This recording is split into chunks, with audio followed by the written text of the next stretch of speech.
Adam and Eve chose to disobey God's perfect law by eating from the tree of the knowledge of good and evil. They did the one thing God said, do not do that.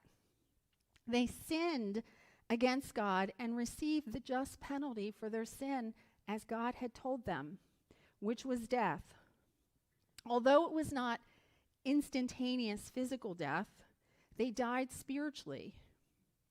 Death, decay, and sickness entered the world through their one act of disobedience. From the moment they tasted that fruit, they died inside. Something in them died inside. They became separated from God, their creator. Death began to reign in their body, in their mind, their soul, instead of life, which was what they were made for, life. They were literally changed and had the sentence of death upon them. And by their sin, all who were born after them were born into sin and death. Death begets death. The sentence of death was set by God for violating his righteous, holy, good law. Rules and laws, they're good. I mean, they're meant to keep us safe and from harm. So as a result here, we now have a problem. God, who is holy, cannot inhabit, dwell, and tabernacle with sinful and defiled humanity. Humanity no longer has eternal life, but now is given instead over to eternal death. This is one of the reasons in the Old Testament, why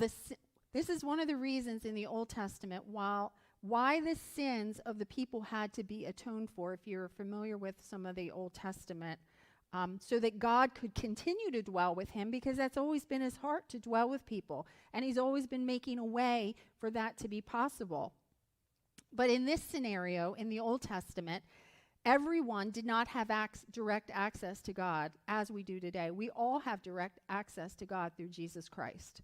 But they didn't have that back then. It was only the priests. God lived in the center of the community, and whenever the people sinned, they had to sacrifice an animal for the forgiveness of their sin. The penalty of sin was death, so an animal had to die to forgive that sin that was committed.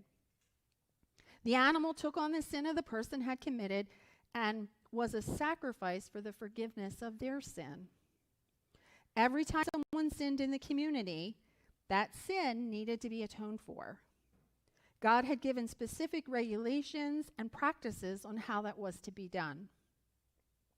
As we just noted, God, who is holy, cannot inhabit.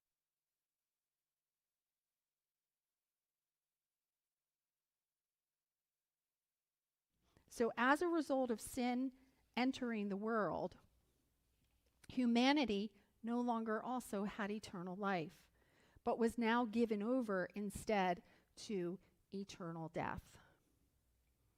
Romans 5, verse 12 states, "Therefore, just as sin entered the world through one man," meaning Adam, even though it was Adam and Eve, Adam is kind of like the prototype of that. Just entering. Blah, blah, blah. Hi there. 1, 2, 3, 4, 5, blah, blah, blah. And in this way, death came to all people because all sinned. To be sure, sin was in the world before the law was given. But sin is not charged against anyone's account where there is no law. Nevertheless, death reigned from the time of Adam to the time of Moses, even over those who did not sin by breaking a command as Adam did, who is the pattern of the one to come. So this tells us that even before God gave Moses the law, which essentially is the 10 Commandments, you can look. 1, 2, 3, 4, 5, blah, blah, blah. Blah, blah, blah. Death still reigned. It reigned because death and sin are like an epidemic that is passed down from generation to generation to generation to generation. We are told here that even those who did not sin, think about this, even those who did not sin by breaking a command were also subject to the same death. This means those who live or lived as good people without breaking one of God's commands were still subject to the penalty of death that has been passed down from Adam and Eve's disobedience. Death begets death. Every human being born after Adam and Eve has been born with this sin nature, and thereby all are subject to the penalty of death.